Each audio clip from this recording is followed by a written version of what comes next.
జరిగింది. ప్రమోద్ అని మన సిసిఎస్ కానిస్టేబుల్ ఒక అక్యూజ్ రియాజ్ అని అక్యూజ్ తీసుకొస్తున్నప్పుడు అతను మన కానిస్టేబుల్ని మీద అటాక్ చేసి కానిస్టేబుల్ని స్టాప్ చేయడం జరిగింది.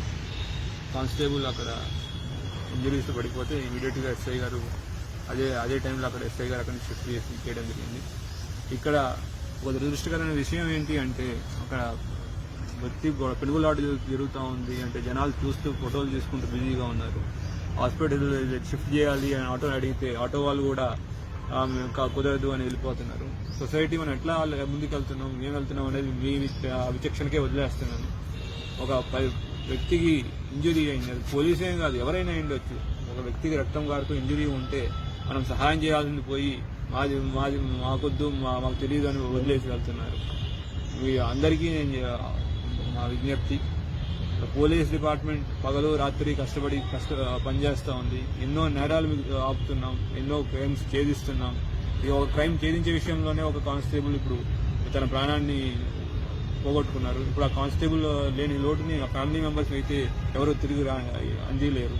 కనీసం అటువంటి సిచ్యువేషన్స్ ఉన్నప్పుడు లోకల్ ఎవరైనా పక్కన చుట్టుపక్కల ఉన్న వాళ్ళు కూడా అతను పారిపోయాడు, అక్యూజ్ ముందు నుంచి పారిపోయాడు, ఎవరు హెల్ప్ చేయడానికి కూడా ఎవరు అట్లీస్ట్ అరవడానికి కూడా రాలేదు. కనీసం షిఫ్ట్ చేయడానికి రండి హెల్ప్ చేయడం అని మా ఎస్ఐ గారు అడిగినా రిక్వెస్ట్ చేసిన ఆటోలు కూడా ఆగలేదంటే ఎటువంటి సిచ్యువేషన్లో ఉన్నామో మనం మీరే ఊహించుకోండి.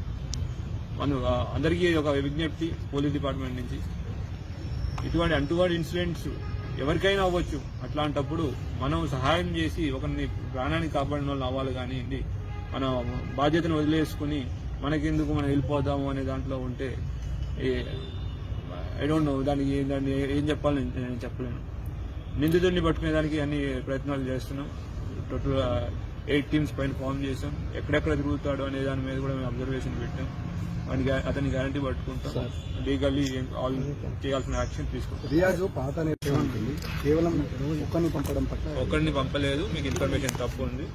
ఆల్రెడీ ఒకరిని పంపుంటే వెనకాల ఇంకా ఎస్ఐ గారు ఎట్లా ఉంటుంది ఉన్నవన్నీ ఇమీడియట్ గా పట్టుకొని అతనికి ఆల్రెడీ ఒక టీం వెళ్ళి అప్రిహెండ్ చేయడానికి వెళ్ళింది. ఆ టీం అప్రిహెండ్ చేసి అతన్ని తీసుకొచ్చేటప్పుడు అది కొన్ని సిచ్యువేషన్స్ లో కొన్ని యాక్టివిటీస్ జరిగినాయి. అతని దగ్గర వెపన్ నుంచి వెపన్ తో అటాక్ చేయడం జరిగింది.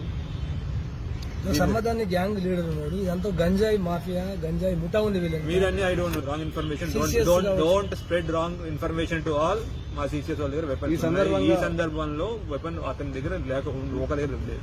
అంతేగాని పోలీసులు నుంచి డిమాండ్ వస్తుంది ఇవన్నీ నాకు don't spread wrong message. Department ఏ విధమైన డిపార్ట్మెంట్ వీఆర్ దేర్. డిపార్ట్మెంట్ మా ఫ్యామిలీలో ఒక వ్యక్తి చనిపోయాడు. వీఆర్ లిటిల్ ఎమోషనల్లీ మేము కూడా ఉన్నాం. బట్ మా పని మేము చేస్తున్నాం. మా రిక్వెస్ట్ అందరికి కూడా ప్లీజ్ అటువంటి ఫ్యామిలీకి సపోర్ట్ గా ఉండండి. మిగతా వాళ్ళు నిన్న కూడా మేము చెప్పడం జరిగింది. మిగతా వాళ్ళు కూడా కొందరు దాంట్లో రాజకీయం చేయాలని మిగతా ఏం చేయాలని చేస్తున్నారు. అటువంటి ఇప్పుడు మనకు కావాల్సింది ఏంటి, ఒక కుటుంబానికి సహాయం, సపోర్ట్ గా ఉండాలి, ఎమోషనల్ గా సపోర్ట్ ఉండాలి. అట్లా ఉండి ఇప్పుడు పోయిన ప్రాణాన్ని మేము తీసుకోలేము. కానీ మా కుటుంబంలో ఒక వ్యక్తి చనిపోయాడు. అతని ఆ కుటుంబానికి అంతా తీసుకెళ్లాల్సిన బాధ్యత మా పైన ఉంది, మా భుజ స్కంధాల పైన ఉంది. మేము ముందుకు తీసుకెళ్తాం. ఎవరైతే చేశారో తప్పకుండా లీగల్ సిస్టమ్ మీద మేము ఎప్పుడు పోలీసు వాళ్ళ లీగల్ సిస్టమ్ ఎప్పుడు చూస్తాం, మేము ఫాలో అవుతాం. తప్పకుండా జిల్లా కేంద్రంలో